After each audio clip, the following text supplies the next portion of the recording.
falando sobre George Whitefield, homem de Deus, dito por muitos como o maior evangelista da história depois do apóstolo Paulo, dito por um dos maiores pregadores que esse mundo já teve, Dr. Martyn Lloyd-Jones, como o maior pregador da Inglaterra, homem eloquente em palavras, poderoso em palavras, homem que foi tremendamente usado por Deus no avivamento que nós estamos falando agora, né? Do avivamento que começou ali na Inglaterra, também no norte da América e em vários lugares, né? George Whitefield, contemporâneo de John Wesley, de Charles Wesley, que também foram poderosamente usados por Deus para trazer avivamento sobre a face da terra. Amém? Nós vimos ontem que Wesley Dowell, que é o autor do livro, ele chega a falar que, embora Whitefield fosse um pregador fenomenal, espetacular, e a sua oratória, a sua capacidade de pregar, o seu carisma, a forma que ele se entregava ali na pregação do evangelho fosse algo simplesmente esplêndido, espetacular, John Wesley, de forma mais tranquila, de forma mais calma, de forma mais, como é que eu posso dizer, sistemática, ele era ainda mais usado por Deus para trazer o fogo do avivamento sobre todos os lugares onde chegava para pregar. Amém? Sem mais demora, vamos ler um pouco do que o autor diz aqui no livro e vamos conversar um pouco sobre esse homem de Deus, John Wesley. Aqui o título diz: Wesley, o avivalista.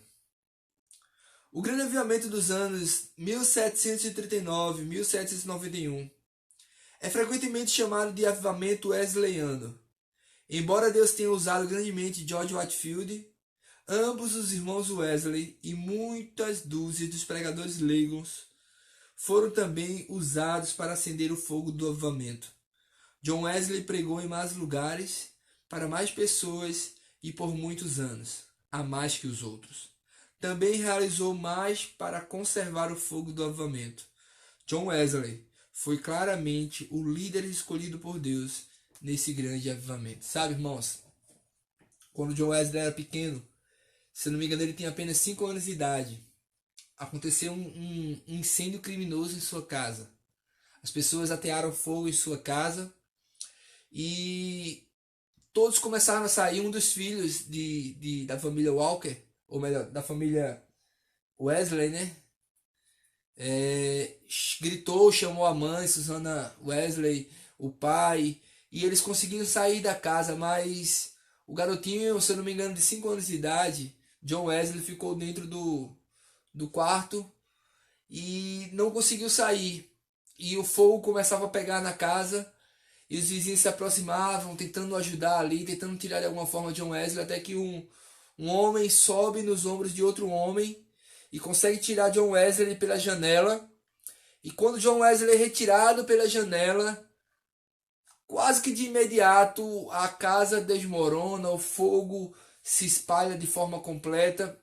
E a mãe de John Wesley, Susana, ela cita Zacarias e diz: não seria este como um tição tirado do fogo? Ela entendeu, Susana, que Deus tinha um chamado especial para a vida de John Wesley. A história diz que ela começou a dedicar um tempo maior ao ensino da palavra a essa criança, a esse homem de Deus, pois ela foi tomada por uma convicção de que Deus havia de fazer algo grandioso através desse homem de Deus. E de fato é o que acontece. John Wesley, ele cresce de forma muito disciplinada, ele busca ao Senhor, ele tem uma vida muito, como é que eu posso dizer, dedicada às coisas de Deus, de buscar ao Senhor, de ser disciplinado. Ele vai para Oxford, faz ali a faculdade, ele faz mestrado, ele entende que foi chamado por Deus para pregar o evangelho, ele começa a pregar o evangelho, ele começa a fazer missões, a viajar, e nesse meio tempo, quando ele viaja para a América, ele viaja para pregar aos índios, e no meio do caminho, quando ele estava indo, ele se deparou com um grupo de irmãos chamado os moravianos. E nós falamos rapidamente sobre eles já aqui em alguns dos dias passados. Os moráveis, eles eram pessoas que estavam fugindo, eram refugiados que foram abrigados pelo, como é que eu posso dizer, o Conde Zinzendorf, eu acho que é esse o nome dele, e foram ali, como é que eu posso dizer, protegidos, guardados por aquele conde que reservou uma parte da terra que era sua posse para que esses moravianos pudessem ali habitar, morar, enfim. Eu quero ir direto ao ponto. A grande verdade é que os moráveis eram as pessoas que seguiam vários segmentos religiosos diferentes, várias teologias diferentes, e eles brigavam muito entre si, até que o conde Zinzendorf não só disponibilizou uma terra para eles se refugiarem, mas foi praticamente o pastor desse grupo de irmãos. Ele começou a cuidar, a pregar sobre o amor, sobre vencer as diferenças, e sabe, Deus começou não sei se vocês já ouviram falar de oração 24/7. De 24 horas de oração por dia, 7 dias na semana, sabe? Através dos moráveis, eles começaram um período de oração que durou não 24 horas e não 7 dias. Eles começaram um período de oração que durou 100 anos. Isso mesmo. 100 anos de oração ininterrupta. Muitos dos moráveis eram, como é que eu posso dizer, seguidores de John Hus, eram chamados de Hussitas. John Hus é aquele homem que foi morto em uma fogueira e que profetizou sobre a vinda de Martinho Lutero, que 100 anos depois Deus levantaria um grande cisne voador que eles não poderiam contê-lo, que seria Martinho Lutero. Então, nós falamos rapidamente sobre a vida dos moráveis. Por que eu estou falando sobre ele? É porque quando John Wesley viajou da Inglaterra para a América para pregar o Evangelho, ele ficou muito assustado, com medo de morrer em um determinado momento, tempestade, o mar bravio. E ele percebeu que aquele grupo de irmãos chamado moravianos, eles adoravam, eles louvavam o Senhor, eles expressavam grande alegria e eles não tinham medo. E ele chega a compartilhar com seu irmão Charles Wesley e diz: por que eles têm tamanha alegria e eu estou aqui tão assustado e tão atemorizado? John Wesley chega na América, ele vai pregar o Evangelho, mas a mensagem de John Wesley não é muito bem aceita. Deixa só eu melhorar a iluminação aqui. A mensagem de Wesley não é muito bem aceita na América porque ele traz uma pregação muito, como é que eu posso dizer, dura, um padrão elevadíssimo de santidade, e várias questões da sua pregação não foram bem aceitas ali na América e ele volta frustrado.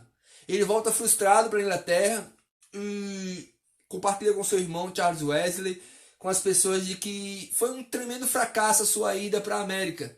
Ele teria ido pregar aos índios, mas no caminho ele de fato foi evangelizado pela vida dos moráveis. Assistindo uma pregação, se eu não me engano, uma introdução ao livro de Romanos, baseado em Santo Agostinho, ele percebe sobre seus olhos brilharem uma luz, eu digo uma luz de forma, não de forma literal, mas a luz do Evangelho começa a brilhar sobre a vida dele, e ele percebe que a verdadeira alegria da salvação começa a entrar no seu coração. E ele já era um pregador consagrado, ele já tinha participado de viagens missionárias. Ele sai daquele lugar, daquele ambiente, dizendo para todos: eu agora nasci de novo, eu agora recebi o verdadeiro Evangelho no meu coração, eu fui transformado, eu fui liberto, eu tive a experiência de conversão. Entenda, John Wesley já pregava o Evangelho há muito tempo, mas apenas nesse momento, depois de ter viajado para a América, depois de ter conhecido os moráveis, depois dessa experiência nessa pregação, ele teve a sua experiência de novo nascimento. Eu não sei você que está assistindo aqui essa live ou esse vídeo posteriormente, se você já nasceu de novo, se você já teve a sua vida transformada, se o seu coração de pedra já foi arrancado e Deus colocou um coração de carne no lugar. Mas eu quero dizer para você, importa que todos nós nasçamos de novo. Foi o que Deus disse a Nicodemos, um homem religioso, um homem sabedor da lei. Deus disse para esse homem: você precisa nascer de novo, porque quem não nascer da água e do Espírito nem pode entrar nem ver o reino de Deus. Então, John Wesley entendeu isso. Mesmo sendo um religioso, devoto, dedicado, ele estava longe de Deus, porque ainda não havia nascido de novo. Mas o poder do Espírito Santo veio sobre a vida dele pela palavra de Deus. Levou ele a um novo nascimento. E a partir de então, um novo John Wesley aparece, pregando o evangelho da salvação, pregando a regeneração, pregando a transformação, pregando o novo nascimento. E as pessoas começam a ser impactadas pelo poder de Deus através da vida de John Wesley, sabe? Em Oxford, quando ele tinha cerca de, se eu não me engano, 34 anos, seu irmão Charles, 31 anos, e Whitefield, apenas 18 a 20 anos, eles começaram um clube chamado Clube Santo. Eles começaram a orar e a clamar a Deus, e todos os dias, de forma metódica, sistemática, eles se reuniam para orar, para buscar a Deus, para falar sobre a palavra do Senhor, para ministrar uns aos outros. E as pessoas, de forma pejorativa, passavam por eles e diziam: olha que bando de metódicos, de pessoas sistemáticas, e xingavam John Wesley e os seus amigos que faziam parte ali do Clube Santo.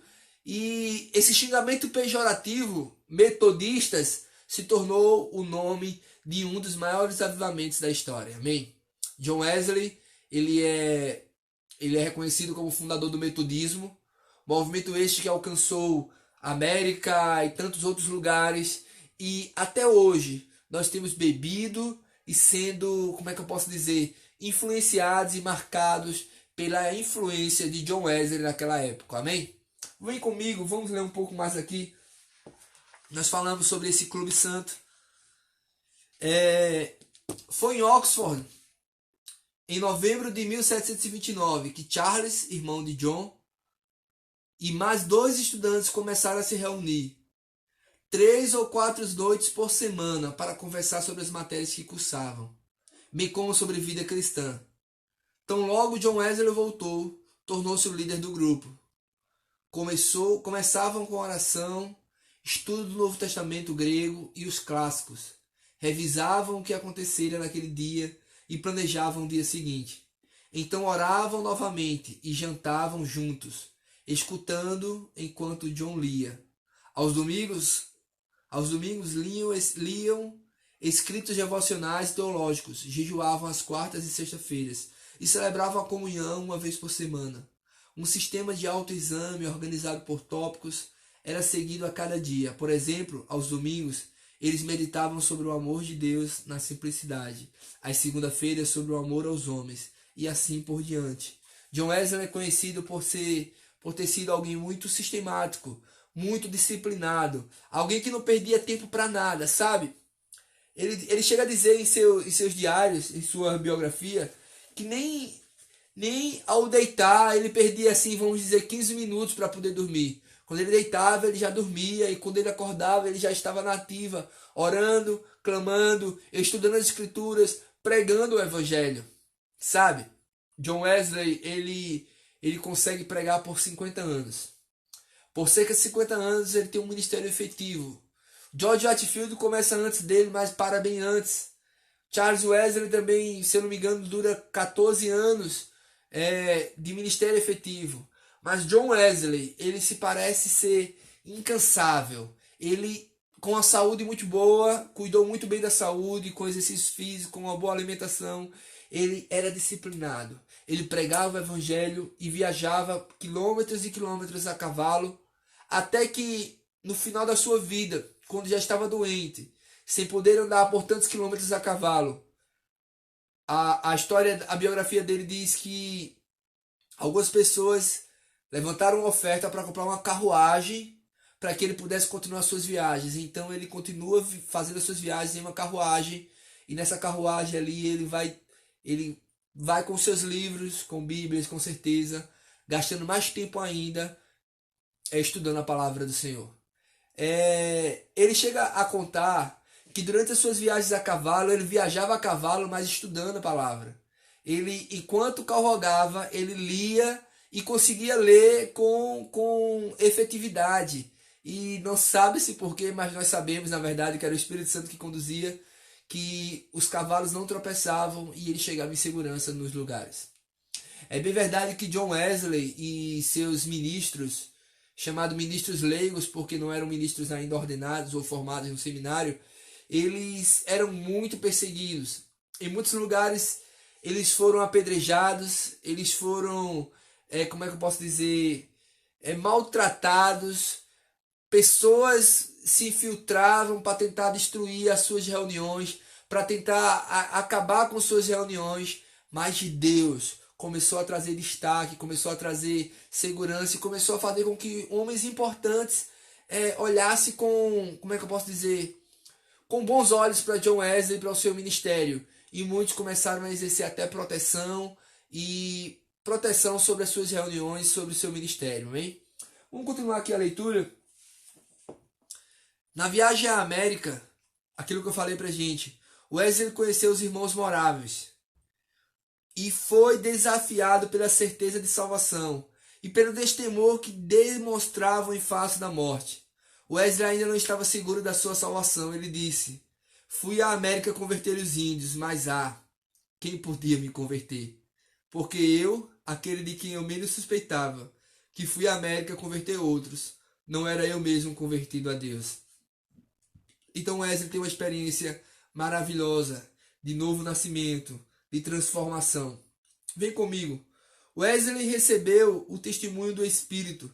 Isso aconteceu quando ele estava em uma pequena reunião, ouvindo a leitura do prefácio de Lutero, a Epístola aos Romanos. Perto das 10 horas da noite, John clamou: eu creio! Seus amigos se juntaram a ele em um hino de louvor e partiram depois de orarem juntos. Então veio o grande avivamento do Espírito no dia 1º de janeiro de 1739. Guarda essa data. 1º de janeiro de 1739. Mais de 60 pessoas estavam presentes no momento em que os Wesleys, George Whitefield e outros receberam o poder do Espírito de Deus. Ondas de alegria inefável passaram sobre eles, e eles ficaram prostrados no chão, numa atitude de profundo deslumbramento e adoração. Deus deu a esses homens forte convicção de que estavam prestes a fazer algo grande e maravilhoso na Inglaterra. Estavam certos de ter iniciado um ano glorioso da graça e do poder de Deus. E Deus não os decepcionou. Vem comigo. O avivamento de Wesley e Whitefield. O raiar do novo ano marcou o que provavelmente foi o início do grande avivamento. Com certeza, os Wesleys e outros foram imediatamente cheios do Espírito, sendo visíveis novo poder e frutificação. Dentro de 1 mês e meio, Whitefield estava pregando para milhares, e depois de 3 meses, Wesley fazia o mesmo. Então, que avivamento poderoso, que avivamento maravilhoso. Deus leva Whitefield para fora das 4 paredes. E durante um tempo, John Wesley, relutante, ele ainda achava que se devia pregar apenas dentro das igrejas, sendo forçado a isso, porque as igrejas da época, a igreja anglicana, era a igreja oficial da Inglaterra, ela começa a fechar as portas para George Whitefield e também para John Wesley. Eles se viram obrigados a pregar fora das 4 paredes. E o evangelho de Deus começa a ser ministrado com grande poder e grande glória. Vê o que aconteceu. Whitefield insistia com Wesley que fosse a Bristol para ajudá-lo. Em abril, Wesley ficou ao lado de Whitefield em Kingswood, ainda questionando se era apropriado pregar ao ar livre em vez de dentro do prédio de uma igreja. John Wesley ainda estava preso à tradição de pregar em um prédio de igreja. Em abril, ou melhor, de repente, ele entendeu que Jesus também pregara ao ar livre. Whitefield voltou para Londres e no dia seguinte Wesley pregou para 3.000 pessoas ao ar livre, no parque de Kingswood. Permaneceu 2 meses em Bristol, mais ocupado que antes. O culto das 7 horas da manhã aos domingos contava muitas vezes com 5 a 6.000 pessoas presentes. Então, o grande avivamento começa a se espalhar por toda parte. Preste atenção. Quando Wesley parava em uma hospedaria ou uma casa particular, deixa só eu achar aqui, ou uma casa particular, repetidas vezes as pessoas se convertiam dentro de 1 ou 2 horas. Pequenos avivamentos surgiam por onde ele parava. Wesley chegou ao lugar de seu nascimento, Epworth, Mas o pastor bêbado não permitiu sequer que ele lesse a lição das escrituras durante o culto. Assim, à noite, Wesley falou do lado de fora da igreja, em pé sobre a lápide do túmulo do seu pai no cemitério. Percebeu também a necessidade espiritual, que permaneceu por 7 dias, visitando os vilarejos, vizinhos, durante o dia e pregando à noite no quintal da igreja. O resultado foi um poderoso avivamento. Chegando o sábado à noite, o povo estava sob tal convicção do pecado, que muitos da congregação do quintal da igreja caíam como se estivessem mortos. Wesley tentou pregar, mas o clamor e os louvores dos que se arrependiam e recebiam segurança do perdão dos seus pecados quase abafava sua voz. Em seu último domingo ali, grande massa de pessoas das cidades vizinhas se ajuntaram para ouvi-lo pregar, novamente de pé, sobre o túmulo do seu pai. Ele pregou por 3 horas ininterruptas. E foi isso que aconteceu sobre a vida de John Wesley. Deixa eu ler mais alguma coisa pra gente aqui. Wesley pregava sobre a justiça de Deus, o juízo vindouro e o perdão dos pecados. Deus usou tremendamente este homem de Deus. Ao todo, estima-se que Wesley tenha viajado cerca de 364 mil quilômetros e pregado 46 mil vezes ao longo do seu ministério.